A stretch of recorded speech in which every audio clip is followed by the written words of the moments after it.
বলবেন এরকম একটা পলিটিক্যাল অপরচুনিস্ট পার্সন, সুযোগ সন্ধানী, রাজনীতিতে সুযোগ সন্ধানী। 2001-এর আগে কংগ্রেসে ছিল, বারবার হারতো, দেখলো আর কংগ্রেস থেকে জিততে পারবো না, তখন চলে এলো তৃণমূল কংগ্রেসে। 1998 সালে 2000 সালে সব পাবলিক মিটিংয়ে মমতা ব্যানার্জি সম্বন্ধে অনেক গালাগাল দিয়েছিল, কিন্তু 2001-এ এসে মমতা ব্যানার্জি পায়ে এসে পড়েছিল, তোকে জিতিয়েছিল, ছিল একদিন। এখন ওর শখ হয়েছে, ওভাবে যে উত্তর কলকাতা থেকে সিট দিয়ে দাঁড়াবে, ওকে তৃণমূল কংগ্রেস টিকিট দেবে, ও বিভিন্ন রকমের প্রেশার ক্রিয়েট করেছিল, বাজে বাজে কথাবার্তা বলছিল। হ্যাঁ, সেটাও জানে যে ও আর পাবে না, তাই জন্য ও চলে গেছে, এখন বিজেপিতে টিকিট পাওয়ার জন্য গেছে, হেরে ভূত হয়ে চলে যাবে। বলছে অন্তর্দ্বন্দ্ব, কিছু কোনো অন্তর্দ্বন্দ্ব নেই, সব ক্রিয়েটেড, ও করেছে, ওর মতো দু একটা মেটেরিয়ালস মাল আছে, তারা এসব করেছে, কোনো অন্তর্দ্বন্দ্ব নেই। দলের মধ্যে বেনজির ঘটনা, কোনো বেনজির ভুসি মারলে তো এর আগেও গেছে, যায় নাকি? শুভেন্দু অধিকারী যায় নাকি? রাজীব ব্যানার্জিরা যায় নাকি? তেমনি এও গেছে, যাক না। সাংসদের বিরুদ্ধে তোপ দিয়ে গেছেন দলীয় কর্মকারী। কারণটা ওর লোভ ছিল, ওর টার্গেট ছিল, ওর ইচ্ছে ছিল উত্তর কলকাতা থেকে টিকিটটা যেন ওকে দেওয়া হয়। সে উত্তর কলকাতা থেকে টিকিটটা পাবে না জানতে পেরে ওই জন্য আগে সব প্রেশার ক্রিয়েট করছিল, এই সমস্ত সুদীপ বন্দ্যোপাধ্যায়ের বিরুদ্ধে বলেও প্রেশার ক্রিয়েট করছিল, প্রেশার ক্রিয়েট করে দেখলো এখন হচ্ছে না, উত্তর কলকাতা থেকে ও টিকিট পাবে না, ও এখন তাই জন্য চলে গেছে, যাক না।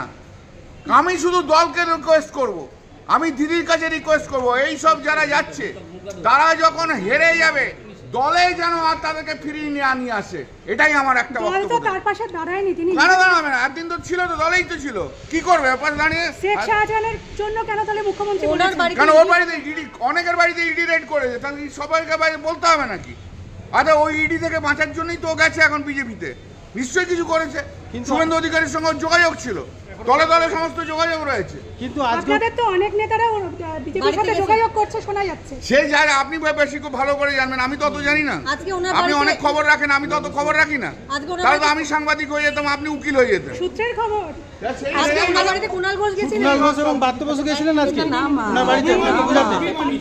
ছাড়ুন মশা, রাজনীতিতে অভিমান টভিমান হয় না, রাজনীতি চা চাই, কিসের অভিমান? না না না, কি সে বাচ্চারা বুঝবে, যারা যারা গেছে তারা বুঝবে। যারা বেশি তেল লাগাতে যাবে তাদের আমি তেল লাগাতে বারণ করবো, যদি বেশি তেল লাগানোর কোনো প্রয়োজন নেই, এদের রাখার কোনো দরকার নেই। বলেছিলাম কি বলেছিলাম কিনা যে রিজাইন করবে, নির্বাচনের আগে রিজাইন করে ও ইলেকশনে কন্টেস্ট করবে। অভিজিৎ গঙ্গোপাধ্যায় হচ্ছে বিচার ব্যবস্থার সবচেয়ে বড় কলঙ্ক ভারতবর্ষে। গত 1 বছর ধরে সমস্ত রাজনৈতিক দলের সঙ্গে যোগাযোগ ছিল, বামের উকিলরা ভাবতো বামে আছে, একদিন ধরে বামকে নিয়ে খেলেছে, এবার বাম থেকে চলে গেছে ডানে, এবার ডানে গিয়ে দাঁড়াবে, শুভেন্দু অধিকারীর সঙ্গে লাইন রয়েছে। সমস্ত রাজনৈতিক পক্ষপাত দুষ্ট জাজমেন্ট হয়েছে, 85% judgment and order Supreme Court set aside করেছে।